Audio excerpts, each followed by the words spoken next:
ये रेवड़ी कल्चर देश के विकास के लिए बहुत घातक है। ये रेवड़ी culture The first time I heard Prime Minister Modi use the word revdi, I wasn't sure what it meant. Someone said it's a Rajasthani sweet. But surely the Prime Minister wasn't talking about a dessert. रेवड़ी culture को देश की राजनीति से हटाना है। Well, he was talking about freebies and how it will destroy India.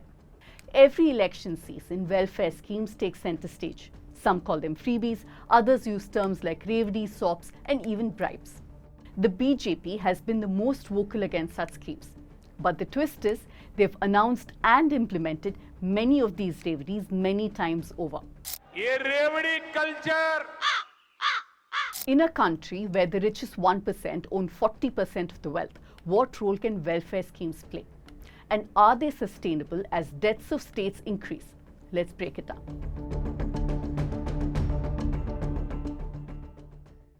So many of you write to us sharing your appreciation and criticism for our work.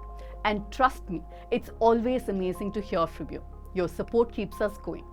But the thing is, this kind of work is possible because we've made a commitment, a hard one at that, to not take sponsorship from any corporate or government or political parties even, and depend only on you, our audience. So our journalism is free from any kind of influence of vested interest. If this show has informed you or empowered you, show us how much it matters. Pause this video and scan the QR code on your screen and become a News Laundry and News Minute subscriber. Or you can click on the links in the description after the video, either become a subscriber or contribute to a reporting fund. Stand by us as we continue standing by you.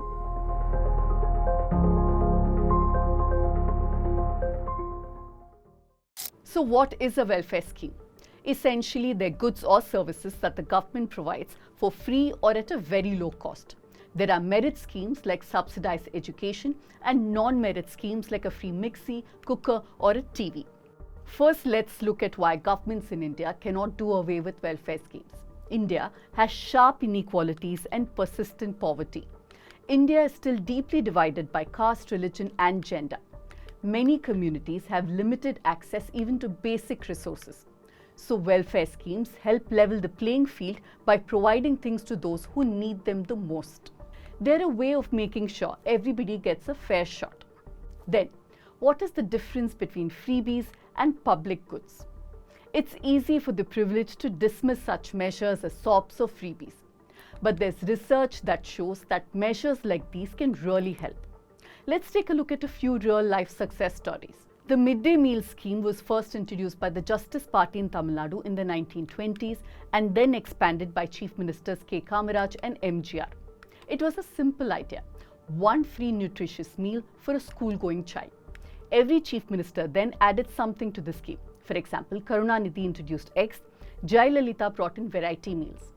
And the result? Millions of kids get free meals, school enrollments increased and dropouts decreased. And most importantly, more girls went to school. Midday meal scheme was expanded nationwide and is one of India's most successful welfare programs. Over the years, there have been other schemes in Tamil Nadu that have contributed to better Human Development Index. For example, the Karunanidhi government gave free color TVs to poor families. Studies have shown that this promoted education and better access to information, particularly among women.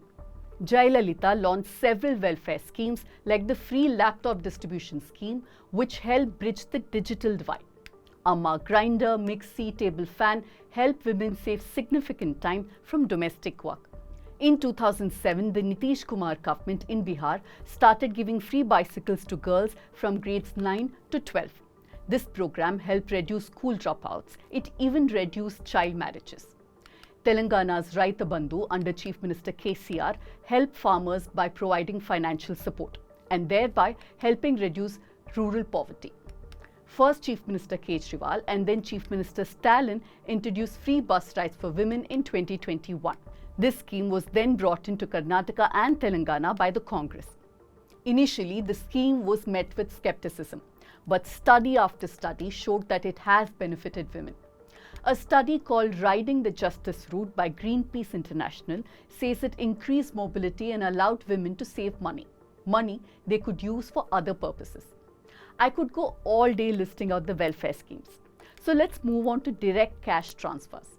Ladki Behan, Ladli Behna, Ladu Lakshmi, Gruha Lakshmi, Mahalakshmi, Maya Saman, Pyari Behna, Sukh Saman.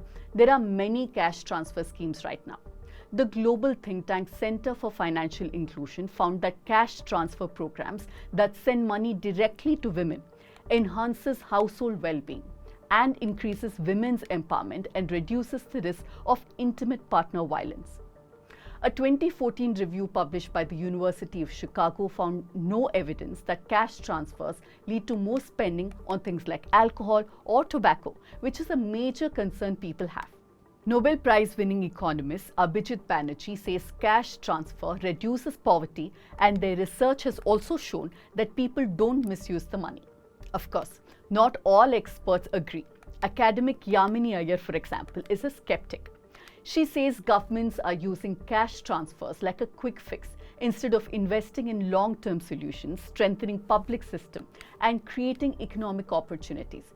The politics over welfare schemes has been acrimonious. On top of Prime Minister's revdi attacks, BJP leader Ashwini Kumar Upadhyay has filed a petition in court to control parties from promising SOPs. The government backed this petition, with Solicitor General Tushar Mehta arguing that welfare schemes could cause economic issues and interfere with voters' ability to make informed decisions. The BJP, however, says one thing but does another. Why am I saying this? I'll tell you why. A Lokniti CSDS study showed that the BJP won for the 7th consecutive time in Gujarat, partially because of the delivery of government welfare schemes like free ration and medicines. During the Himachal Pradesh election in 2022, BJP promised free bicycles, scooters, and even cash incentives for students. In Maharashtra, they had the same cash transfer scheme they criticized others for. It's called Ladli Behna, and it was one of the reasons why the BJP coalition won. मैंने कहा hypocrisy की भी सीमा होती है. Of course, we have to acknowledge some of the inherent problems of this model. Certain schemes like free electricity or water lead to price distortions. They put a strain on natural resources and government budgets. Welfare schemes are putting pressure on state finances too. For example, Karnataka is spending over 10% of its revenue on Gruha Lakshmi scheme. Andhra Pradesh, Kerala and Tamil Nadu have been struggling with revenue deficits for many years, and now Karnataka has joined them.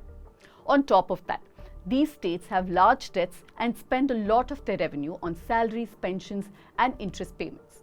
Finance Minister Nirmala Sitharaman has promised that the next union budget will lay out a roadmap for India to become a developed country by 2047. But it's a massive challenge.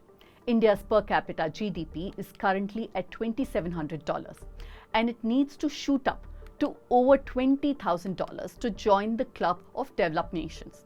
For this to happen, India needs to focus on better education, skills, healthcare, and access to basics like food, water, and sanitation. Welfare spending, especially in rural areas, will be key to making this happen. But governments cannot just give SOPs and stop. They need to simultaneously strengthen public systems, or none of this will work long term. That's it from me for this week. I want to know what you think of welfare schemes. Are you a person who does not avail any of these schemes and still think that India needs these schemes? Do write to me at pooja@thenewsminute.com. Starting next week, we'll start reading out some of your emails too.